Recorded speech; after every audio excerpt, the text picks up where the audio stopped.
It's time to talk about the outdoors in this great county of ours. Orange County Register columnist for KOCE Outdoors, David Whiting, standing by at the Register building in Santa Ana.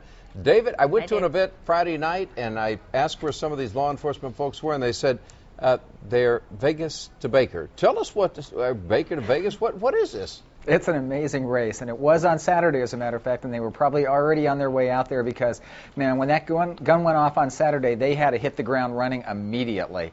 It's a 120-mile race. It's a relay race, I should add, all the way from Baker to Vegas. You can see they're out here. They do follow the two-lane highway all the way there, because they have to leapfrog, essentially, the athletes. They run about, generally anywhere from 5, maybe some of the stretches are 8 miles, maybe a little less than 5. It really varies with the terrain. Going up here, this is Vanessa Anderson, investigator of Vanessa Anderson with the Orange County Sheriff's Department. She's the team captain of that team, and man, oh man, did they ever have to battle everything. The temperatures were high in the 90s, all the way down to the mid-30s in the wee hours of the morning. So you can see them going along here. This is in the bright light of the day on Saturday, but by the time they hit Vegas on Sunday morning, it was a whole different scene. And the night scenes, those transitions are especially tough.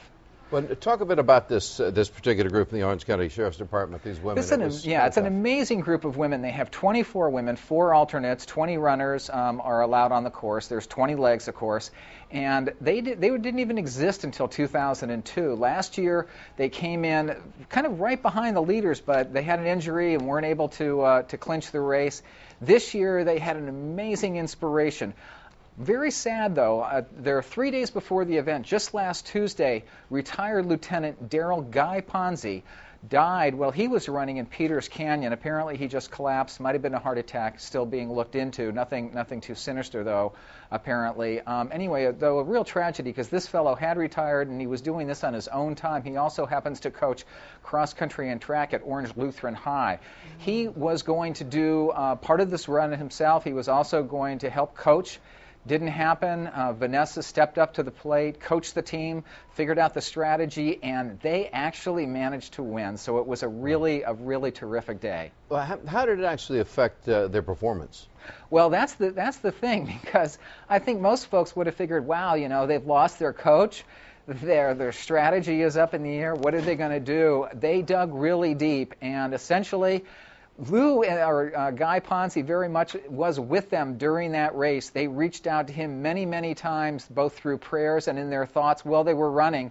Vanessa told me as she was coming back from Vegas on Monday, as a matter of fact, that when she was going up this 3-mile hill, plus she had another 2 miles, it was 90 degrees, the heat, the wind was pushing her sideways, it was so strong. She reached out and said, "Guy, run with me," and he did, and the wind changed. So it was a wonderful day, very moving, and you really got to wonder, you know, there's something more sometimes. And his funeral was held on Tuesday, and the entire team was there with their first place rings on. Many of them were there. They had not only their rings, but they also were dressed in their team uniform, honoring their old coach. So it was a very moving event, and that was at the church in Anaheim. David, thanks so much. Appreciate it. Again, you can read KOCE Outdoors in the Orange County Register and take a look at today's story. You'll enjoy. Good piece. Thanks a lot, David.